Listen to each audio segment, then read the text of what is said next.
जरूरी सूचना है सभी स्टूडेंट्स के लिए। स्टडी फॉर सिविल सर्विसेज का Android app Google play store में आ चुका है, उसको प्लीज तुरंत इंस्टॉल कर लीजिए। और अगर आप स्टडी फॉर सिविल सर्विसेज के सिर्फ ऐप से कोई भी कोर्स, कोई भी पीडीएफ परचेज करते हैं, तो उसमें अप्लाई कूपन, अगर आप ज्ञान सर जो है आप उसमें अप्लाई करते हैं, ये कूपन कोड है, तो उसमें 20% फीस तुरंत माफ हो जाएगी। मतलब 20% डिस्काउंट तुरंत उसमें लग जाएगा। ज्ञान सर लिखना है, नॉर्मली ज्ञान सर स्मॉल लेटर में है सब कुछ, कोई स्पेस नहीं, कोई कॉलम नहीं, सिर्फ ज्ञान सर, GYANSIR। इस तरह से अगर कूपन कोड लगाते हैं आप ऐप में बाई करने से पहले, जो अप्लाई कूपन वाले में आता है, तो 20% का डिस्काउंट तुरंत मिलेगा। वीडियो देखिए। नमस्कार दोस्तों, एंशिएंट हिस्ट्री के एक और लेक्चर में आपका स्वागत है। हम लोग मौर्य काल में जो है इससे पहले के लेक्चर बिंदुसार तक करें। आज हम लोग पूरा सम्राट अशोक करके मौर्य काल खत्म कर लेंगे। तो बहुत महत्वपूर्ण है एंशिएंट हिस्ट्री, आपको पता ही 8 से 10 सवाल जरूर आते हैं। इन डिटेल इसको पढ़ रहे हैं, अगर आपने इतना पढ़ लिया जितना कंपाइलेशन SCS देता है, उससे बाहर कहीं सवाल नहीं आता है ना। आपको NCERT फिर पढ़ने पड़ेंगे, ठीक है, कोई भी बुक आपको पढ़नी नहीं पड़ेगी। तो चलिए सम्राट अशोक के बारे में देखते हैं। तो अशोक का जो राज्य अभिषेक है 269 ईस्वी में हुआ था। कब हुआ था? 269 में। अब इसको कौन कौन से नाम मिले हैं वो देखते हैं। देखिए, विष्णु पुराण में जो अशोक का नाम है वो अशोक वर्धन नाम से है, और मास्की अभिलेख में बुद्ध शाक्य है, बुद्ध शाक्य। भब्रू लेख में इसका नाम मगधीराज है, ठीक है। तो विष्णु पुराण में अशोक वर्धन, मास्की अभिलेख में बुद्ध शाक्य, भब्रू लेख में मगधीराज, और जो पनगुडरिया अभिलेख है उसमें महाराजा कुमार। बराबर का जो गुहा लेख है उसमें प्रियदर्शी राजा कहा गया है इसको, ठीक है। फिर मास्की, गुर्जरा, नेतूर और उडेगोलन जो लघु शिलालेख है, प्लीज़ ये वाले बहुत इंपॉर्टेंट है। मास्की अभिलेख, गुर्जरा, नेतूर और उडेगोलन, इसमें जो है अशोक का नाम पढ़ा गया है, अशोक नाम लिखा हुआ है, ठीक है, अशोक नाम। मास्की लेख में देवा नाम PS अशोकस, और गुर्जरा लेख में देवा नाम PS प्रियदर्शनी अशोक राजस उत्कीर्ण है ना। तो अशोक नाम जो इंस्क्रिप्शन है इसमें दिया हुआ है। फिर वही रोमनदेही इंस्क्रिप्शन जो है, निगलीवा है, रूपनाथ है, गिरनार, ये लेख जो है रोमनदेही, निगलीवा, रूपनाथ, गिरनार, यहाँ देवा नाम प्रियदर्शी है ना, ये दिया हुआ है।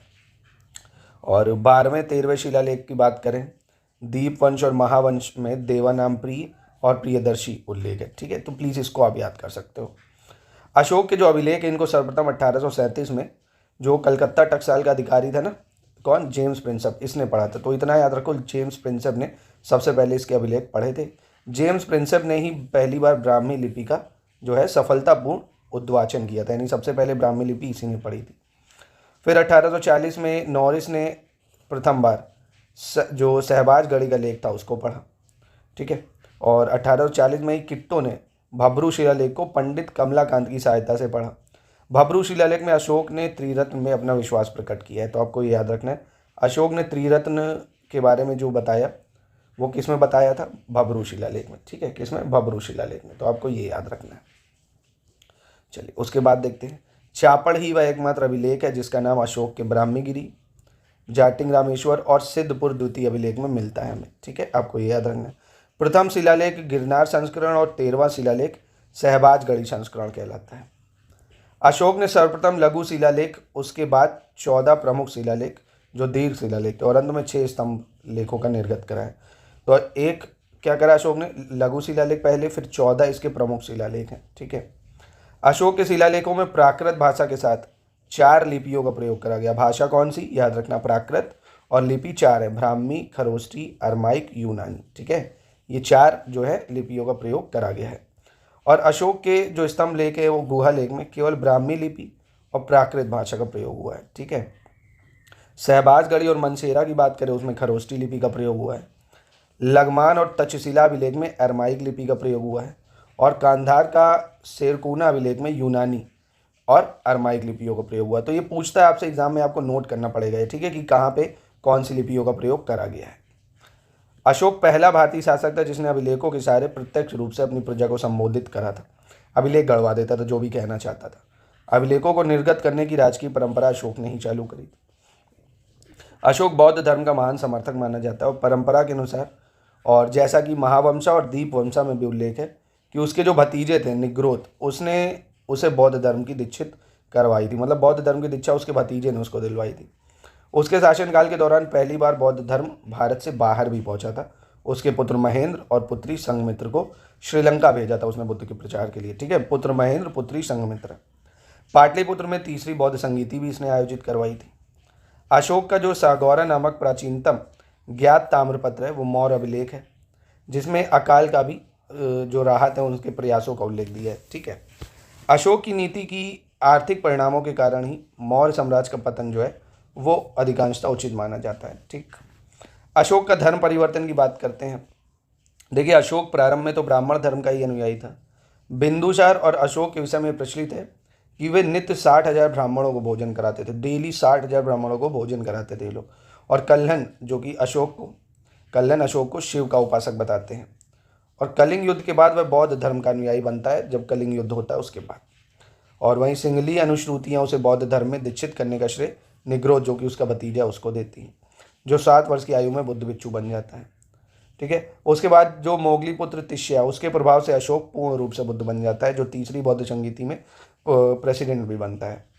और वहीं दिव्य वादन की बात करें और हियान शांग के अनुसार बात करें तो बाल पंडित नामक व्यापारी के प्रभाव के कारण उसने बौद्ध धर्म स्वीकार किया। तो बहुत सारी भ्रांतियाँ चलती, कोई कुछ कहता है, कोई कुछ, आपको ये याद रखनी होंगी। ठीक है, और उसे बौद्ध धर्म में दीक्षित इसी ने कराया था, इनका कहना है, एक व्यापारी था।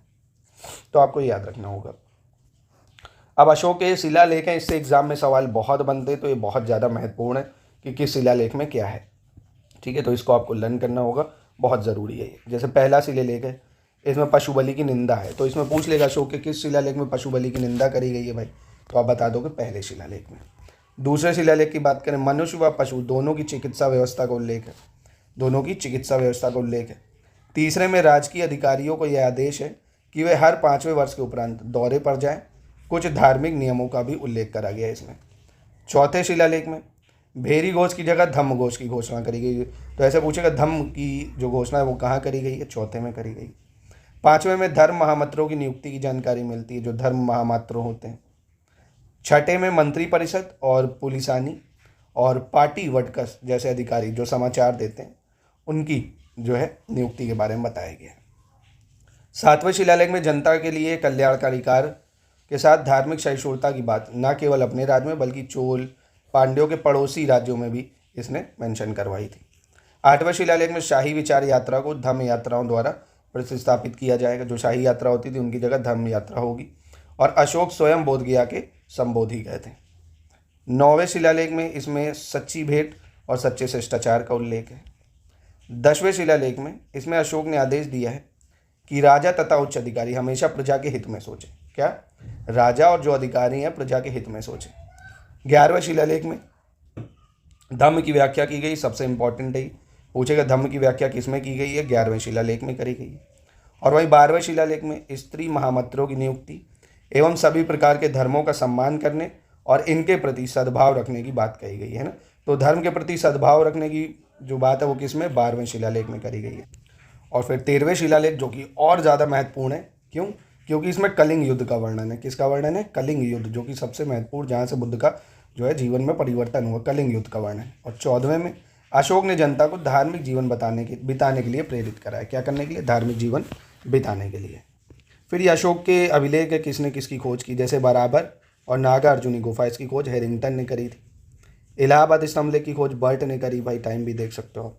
भब्रू शिलालेख कैप्टन बर्ट ने इसकी भी खोज करी। रामपुरवा कलाइल ने करी। रूपनाथ लेख की खोज करी कर्नल एलिस ने। मैसूर के 3 लेख खोले राइस ने। और निगलीवा स्तंभलेख की खोज करी फ्यूरूर ने। रुमनदेही स्तंभलेख की खोज करी फ्यूरूर ने। सारनाथ की खोज R.L. स्टाइन, मास्की बिडेन। येरगुड़ी लेख की खोज अणुघोष। ठीक है, अब ये 13वें अभिलेख में क्रमशः वर्णित शासक, जो 13वें अभिलेख में कई सारे शासक वर्णित है, एंतियोक सीरिया का है जो, और तुर्मय मिस्र का शासक, अंतिकिन मैसेडोनिया या मकदूनिया का शासक, मग या मका एपिरस का शासक, अलिक सुंदर जो कि सीरियन देश का शासक था। ठीक है, ये सब 13वें शिलालेख में जो है शासक मेंशन है अशोक के अभिलेख में।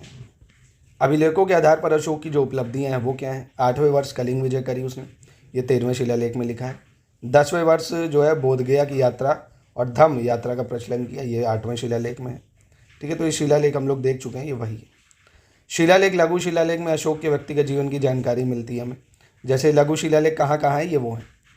रूपनाथ मध्य प्रदेश में है, जबलपुर में। गुर्जरा शिलालेख ये MP के दतिया में है। ठीक है, गुर्जरा MP के दतिया में, रूपनाथ MP के जबलपुर में। ये एग्जाम में पूछता है, याद तो करना ही पड़ेगा। सहसाराम बिहार के शाहबाद जिले में है। भबरू शिलालेख जयपुर में है राजस्थान में। मास्की कर्नाटक के रायचूर में है। ब्रह्मगिरी मैसूर के चित्रदुर्ग जिले में। सिंधपुर कर्नाटक में ही है। जटिंगरामेश्वर जो की बात करें अगर, ये कर्नाटक में ही है। और एरागुड़ी आंध्र प्रदेश के कुर्नूल में है। गोवीमठ शिलालेख मैसूर के कोपबल में है, मैसूर के कोपबल में। इसके बाद पाली कुंड की बात करें, ये कर्नाटक में है। राजुल मंडगिरी आंध्र प्रदेश के करनूल जिले में है। एरोरा उत्तर प्रदेश के मिर्ज़ापुर जिले में। सारोमारा की बात करें, ये एमपी में ही है। ये नेतूर बहुत इंपॉर्टेंट, मैसूर। उडेगोलन ये भी कर्नाटक में ही है। पनगुडुरिया एमपी। सन्नाती कर्नाटक, ठीक है। तो मोस्टली कर्नाटक में ही ज़्यादा मिले हैं, एमपी में मिले हैं, ठीक है। तो आपको ये प्लीज़ इसको याद रखना, क्योंकि एग्जाम में ये 14 शिलालेख है ना, जो इनमें से पूछ लेगा आपसे कौन से कहाँ मिले। तो ये आपका पूरा मौर्य सम्राट खत्म हो गया, अशोक का भी सब खत्म हो गया। अब हम लोग मौर्योत्तर काल कर लेंगे अपने नेक्स्ट वीडियो में दोस्तों। तो प्लीज़ इसको अच्छे से, अगर आपने पढ़ लिया है तो अच्छे से नोट्स बनाइए और जितनी बार हो सके रिवीजन कर लिए। और ये स्टडी मटेरियल चाहते हैं कंप्लीट आर ओ के लिए, यूपी पीसीएस के लिए पूरा स्टडी मटेरियल मिल जाएगा। अगर आप 6 से 7 घंटे डेली स्टडी करते हैं, अच्छे से लर्न करते हैं, फिर क्विज और टेस्ट में लगा के प्रैक्टिस कर लेना, आराम से आप सिलेक्शन ले सकते हैं अगर शानदार तैयारी करना चाहते हैं।